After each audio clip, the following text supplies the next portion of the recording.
Bienvenidos a Economía en Breve número 449 del 8 de febrero del 2026. Vaya comportamiento que están exhibiendo los mercados financieros. Nuestro promedio de 10 índices accionarios ganó 1.4% en la semana, con ganancias en la mayoría de los mercados, pero reducciones en el Nasdaq y en el Standard & Poor's 500 de Estados Unidos, lo que es algo curioso que ahorita voy a explicar. En esta ocasión les presento también el rendimiento que tuvieron los mercados en el mes de enero, que en el promedio de los 10 índices tuvo una ganancia de 2.9%, bastante fuerte, comenzando muy bien el año y observándose fuertes ganancias en los índices de Brasil, Japón y de la bolsa en México. En esta siguiente gráfica pueden ver que nuestro promedio de 10 mercados ha mostrado una tendencia ascendente muy consistente a partir del mes de julio del año pasado, acumulando una ganancia de 17.2%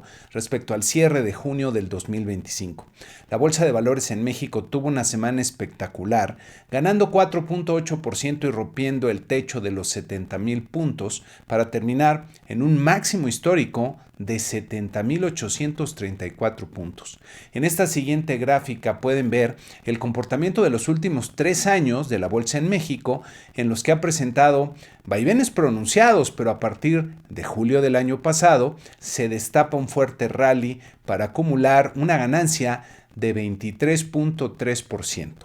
¿Qué fue lo que pasó? ¿Hubo alguna noticia en particular que detonara este desempeño? Buscando en mi archivo de noticias relevantes encontré, más que una noticia, esta nota de Bloomberg que refiere que casi todos los rincones de los mercados emergentes están surgiendo ante la debilidad del dólar de Estados Unidos propiciada por las políticas de Trump.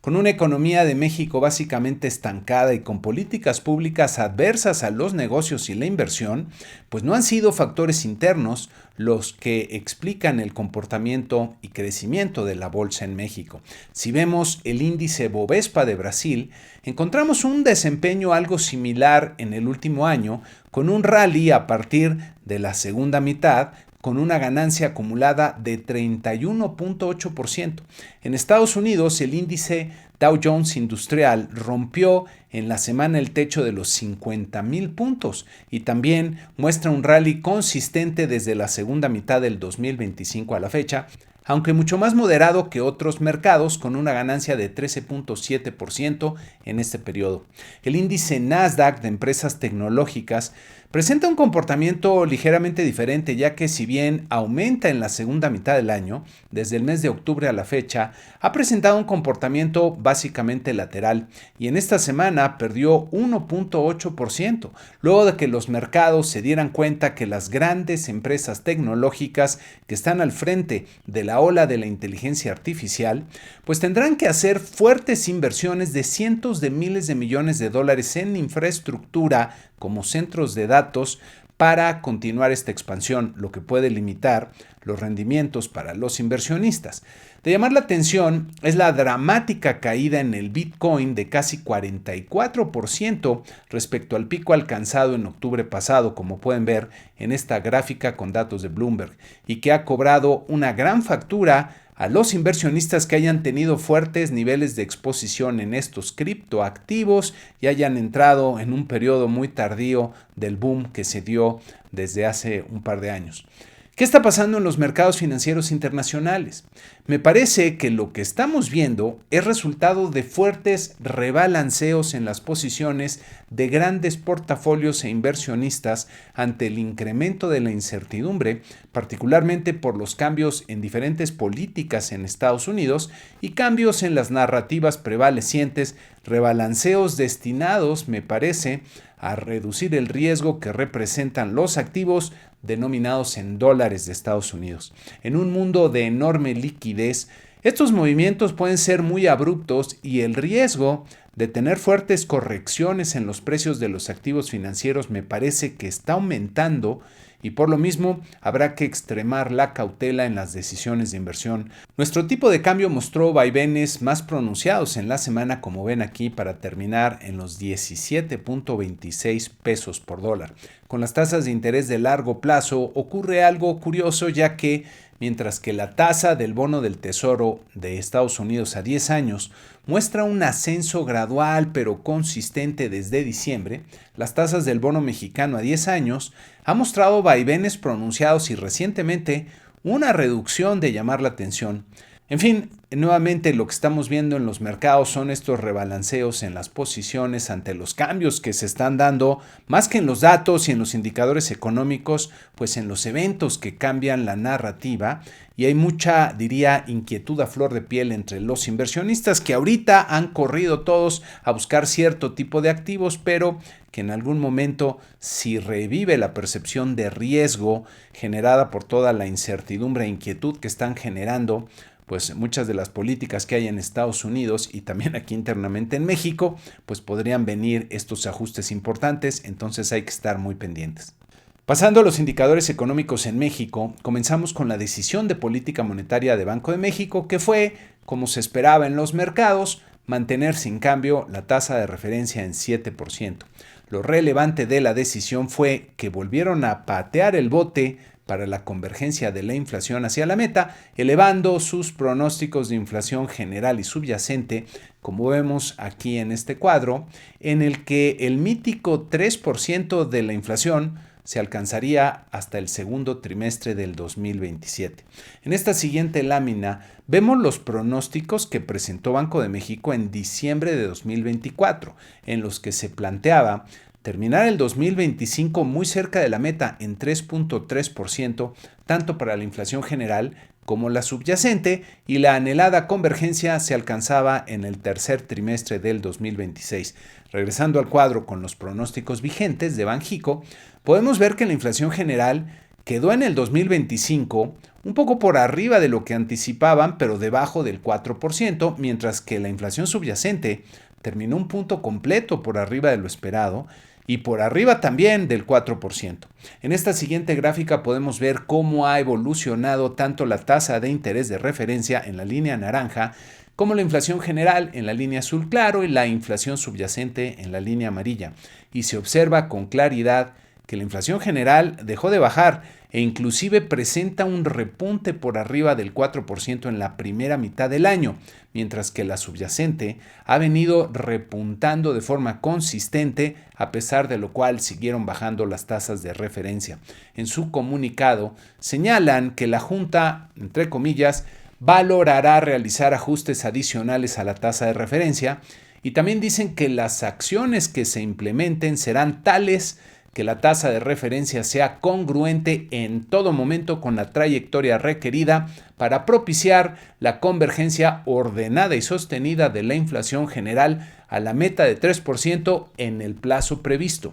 Recientemente se ha comentado entre analistas y en los medios sobre la pérdida de credibilidad de Banjico y su política monetaria, pero hay que notar que mucho antes ya se mencionaba la posible pérdida de credibilidad desde el interior de la Junta de Gobierno de Banjico. Me pregunto, ¿cómo quiere la actual Junta de Gobierno que los mercados crean que la postura monetaria ha sido la correcta cuando la convergencia no se ha dado en el, entre comillas, plazo previsto desde hace varios años? Y al mismo tiempo, pues siguen bajando la tasa de interés de referencia. Más que presentar una crítica a la conducción de la política monetaria, lo que hay que notar es que si Banjico no está comprometido al 100% con la consecución de la meta, la consecuencia es una inflación mayor a la que pronostican y el riesgo de que esa inflación sea incluso mayor a lo que anticipan los mercados. Hacia adelante, el repunte previsto en la inflación para los próximos meses debería ser suficiente para detener las bajas adicionales en la tasa de interés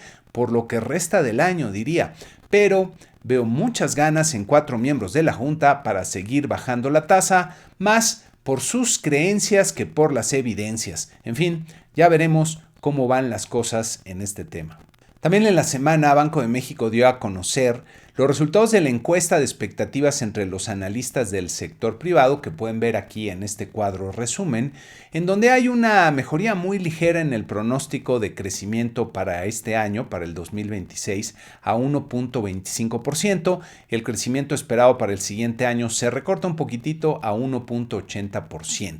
los pronósticos de inflación general para este año pues se mueven muy poquito, pero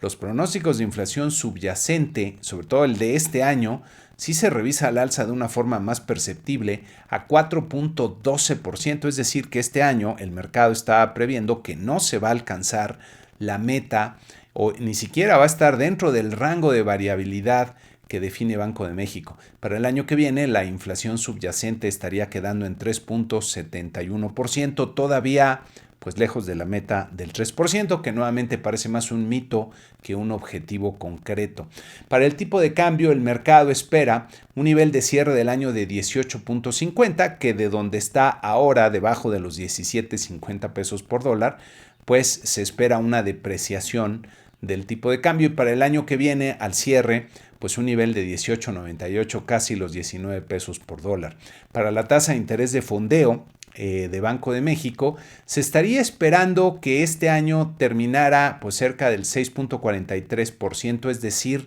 que todavía haya dos reducciones más de 25 puntos base por parte de la Junta en lo que resta del año, y para el 2027 que se quede de ahí muy cerca, 6.33%. Prácticamente ya no habría más recortes, reducciones. Parece que este nivel es el que ya debería ser el terminal, siempre y cuando la inflación se mantenga bajo control y la economía pues no esté desplomada. Eso es lo que están viendo los mercados. La creación de empleos medida por el número de asegurados en el IMSS para este año se anticipa en 333,000, que me parece demasiado optimista, 433,000 para el año que viene, y los pronósticos de crecimiento para la economía de Estados Unidos en 2.25% para este año, aquí hubo mejoría importante, y 2.07% para el 2027.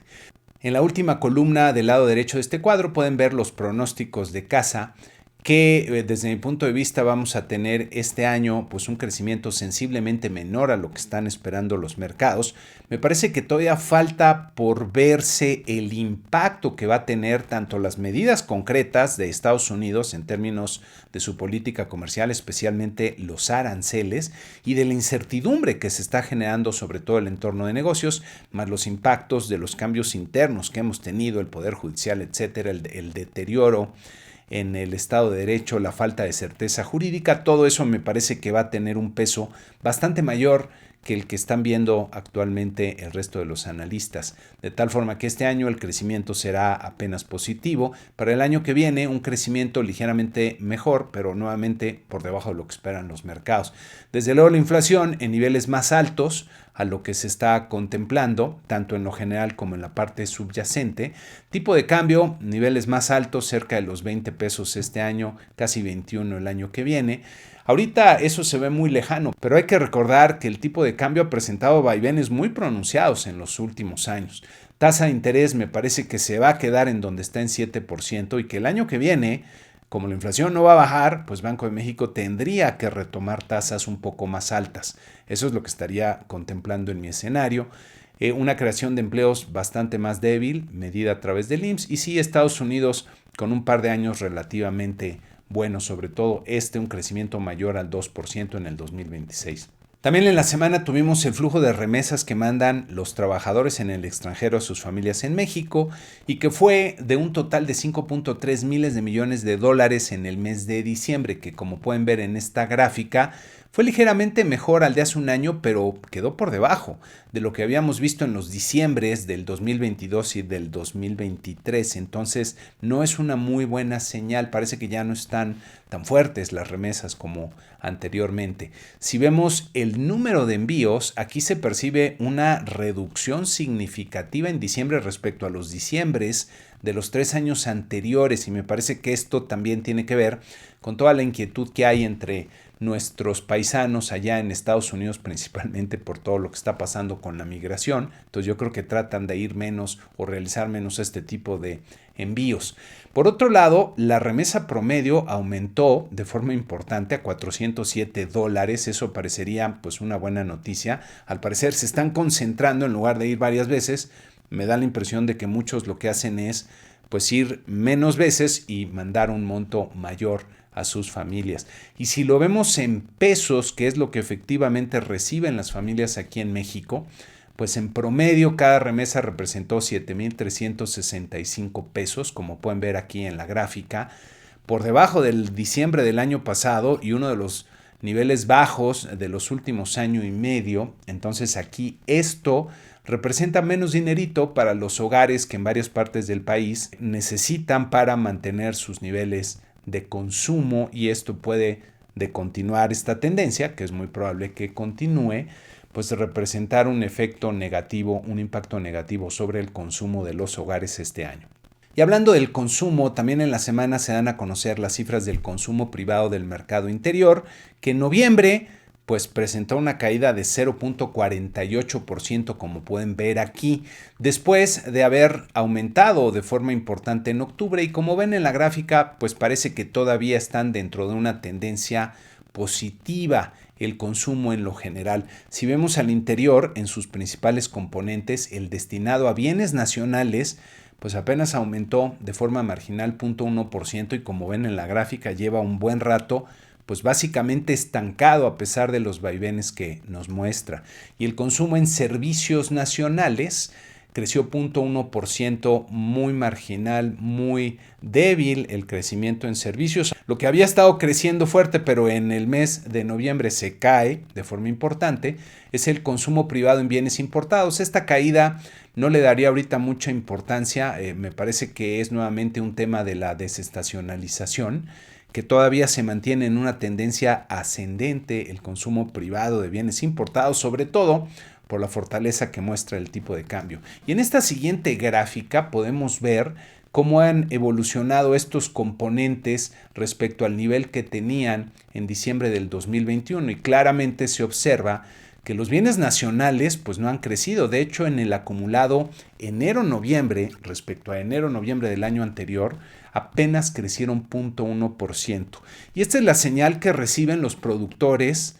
en México. Lo que están comprando los hogares son más bien bienes importados, como pueden ver aquí, que de enero a noviembre crecieron 1,6% a tasa anual. Los servicios crecieron de una forma más modesta, de todas formas importante en el año, 1,3% enero-noviembre a tasa anual, pero tampoco han estado muy bollantes. Lo que ha estado generando buena parte del impulso en el consumo son justamente los bienes importados. Y por otro lado, la inversión fija bruta también se dio a conocer con los datos de noviembre, con un crecimiento pues más o menos importante de 0,4%, que nuevamente no alcanzan para cambiar la tendencia descendente que se observa aquí con toda claridad, sobre todo desde el 2024 a la fecha todavía está en declive la inversión en lo general. La inversión en construcción repuntó con fuerza 1,5%, como ven en esta gráfica. Ya se suman un par de crecimientos buenos. Vamos a ver si aquí esto ya está marcando un cambio de tendencia.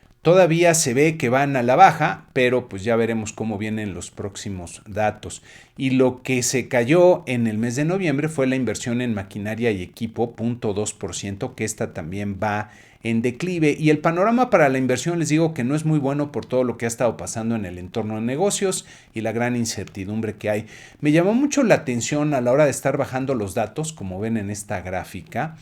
la inversión pública en maquinaria y equipo, ya que hay un brinco por aquí muy extraño que se da por ahí del 2023-2024, y que al parecer se debió a algunas inversiones muy fuertes que hizo Pemex, y esto cambia radicalmente el nivel de esta cifra. Pero bueno, me llama la atención que Pemex, con todas sus inversiones que ha hecho a lo largo del tiempo, pues de repente aquí hiciera que saltara esta serie de forma tan abrupta, pero bueno, son lo que reflejan los datos. Al parecer están correctos. Por otro lado, también el IMEF dio a conocer los resultados de su indicador, el indicador IMEF, que es un buen indicador adelantado, diría, de cómo van las cosas en la economía. Y pues en esta ocasión ambos componentes, tanto el manufacturero como el no manufacturero, se encuentran por debajo de los 50 puntos, y lo que esto quiere decir es que están en zona de contracción. El indicador manufacturero lleva ya mucho tiempo en zona de contracción, y el sector servicios, que de repente ha estado ligeramente por arriba de forma marginal del nivel de los 50 puntos, de repente por abajo, hoy vuelve a estar por debajo. Son los datos del mes de enero, y esto, como refiere el IMEF, representa un arranque débil para la economía de México. En la semana se presentó también programa de infraestructura, de inversión en infraestructura para el bienestar, que va a representar, según nos dice el secretario de Hacienda y la presidenta Sheinbaum, 5.6 billones de pesos, y en esta gráfica pueden ver cómo están más o menos distribuidos. 54.15% iría al sector de energía. Y miren, es muy curioso porque es cierto que lo que necesita el país es empezar a invertir fuertemente en energía, quizá no en trenes. Yo diría que hace falta más carreteras, puertos, aeropuertos y otras cosas que en los trenecitos del gobierno, sobre todo porque no han funcionado muy bien. Pero llama la atención que si bien el diagnóstico parece el correcto, necesitamos invertir más en energía. Lo que está proponiendo el gobierno, y cuando vemos al interior de sus 4 pilares para invertir, donde habrá este consejo de planeación estratégica, en donde habrá empresarios y estará coordinado por la presidenta, y donde se van a priorizar todos estos proyectos y se les va a dar seguimiento, donde va a haber también estos, entre comillas, nuevos vehículos de inversión. Al parecer les gustó mucho cómo funcionó esta nota precapitalizada de Pemex y algo así querrán hacer, que van a actualizar la normativa. Esto sería muy positivo, pero que van a hacer esta base de datos donde me llama la atención que van a establecer métricas e indicadores, cuando lo que hemos visto en este gobierno y el anterior es que han destruido todas las formas de tener métricas para evaluar las políticas públicas, y que pretenden que en estas inversiones el Estado siga dominando las decisiones en temas de energía, que mantengan el 54% del capital de estos proyectos. Pues me pregunto quién en su sano juicio, que no tenga, digamos, empresas normales, no las que ya conocemos, los que se apellidan Slim, pues seguramente tendrán acceso a inversiones muy importantes, pero el resto de los mortales, de empresas extranjeras inclusive, que son las que podrían tener los recursos para realizar este tipo de inversiones, pues quién va a destinar los recursos que se requieren por el plazo que se requieren, que son a veces de décadas, de más de una década, para recuperar la inversión, para desarrollar este tipo de proyectos en los que toman las decisiones, pues son los agentes del gobierno. ¿Y cómo le explicas a la gente que puede ya creer en estos planes después de la famosa Constellations Brands, que se acuerdan, una empresa que estaba construyendo instalaciones para producir cerveza en el norte del país, y que el presidente López Obrador inventó una consulta patito para cancelarla, y era una empresa privada que cumplía con todas las de la ley? Pues el resto de los inversionistas, especialmente extranjeros, ya vieron eso que pasó, y eso representó un golpe que no se quita nada más con ponerles una buena cara ahora a los inversionistas. No hay hoy día esas condiciones para asegurar esas inversiones de largo plazo, sobre todo cuando tenemos en puerta la reforma electoral, con la cual muy probablemente se quieran hacer de esa mayoría, cerrándole el paso a cualquier otra opción de oposición aquí en el país. Entonces, esto sigue siendo para la tribuna. Yo creo que esto no va a caminar por las razones que les acabo de explicar. No se tienen las condiciones para garantizar este tipo de inversiones, y en ese caso es muy difícil que fluyan. Seguramente habrá anuncios y algunos cuantos harán algo, pero no creo que esto vaya a detonar lo que requiere el país para empezar a crecer a un ritmo mayor y a generar mayor prosperidad. Pero en fin, es lo que tenemos en este caso. En el entorno nacional generó un fuerte impacto la detención del alcalde morenista de Tequila, del municipio de Tequila, en el estado de Jalisco, que trató de extorsionar a la empresa tequilera Cuervo, lo que destapó una cloaca que reveló vínculos cercanos con el crimen organizado. Me parece increíble que la respuesta de la presidenta Sheinbaum sea tratar de deslindarse con la excusa de que no sabían que era toda una ficha este señor, insistiendo en que en el morenato no hay corrupción, cuando ella misma lo promovió y pidió el voto por él a la ciudadanía. Este tipo de eventos revelan los inconfesables lazos entre la política morenista y el crimen organizado en varias regiones del país, que representan parte de la descomposición social que resta a la prosperidad presente y futura de nuestro país, con las fuertes presiones por parte del gobierno de Trump sobre el gobierno de Sheinbaum para entregar peces verdaderamente gordos de la política vinculados al narco y con una realidad que se niega a acomodarse a la narrativa oficial, seguramente veremos más eventos que sacudan el ambiente político en las semanas y meses próximos. Ya veremos. Y la semana que inicia en México vamos a tener información de la inflación del mes de enero, el lunes, luego el martes vamos a ver las cifras de la industria automotriz del mes de enero. Ya vimos por ahí los resultados de las ventas que les voy a comentar junto con la producción y las exportaciones la siguiente semana. Las ventas no estuvieron mal. El miércoles tendremos las cifras de producción industrial del mes de diciembre con las que cierran el año. Y en Estados Unidos veremos las ventas al menudeo de enero. Se reprogramó el reporte de empleo para el miércoles 11, debió haber salido el pasado viernes, pero con el cierre parcial que se hizo de actividades del gobierno de Estados Unidos, mejor lo pospusieron. Y el viernes 13 tendremos la inflación al consumidor del mes de enero. Ya no les pongo aquí a Trump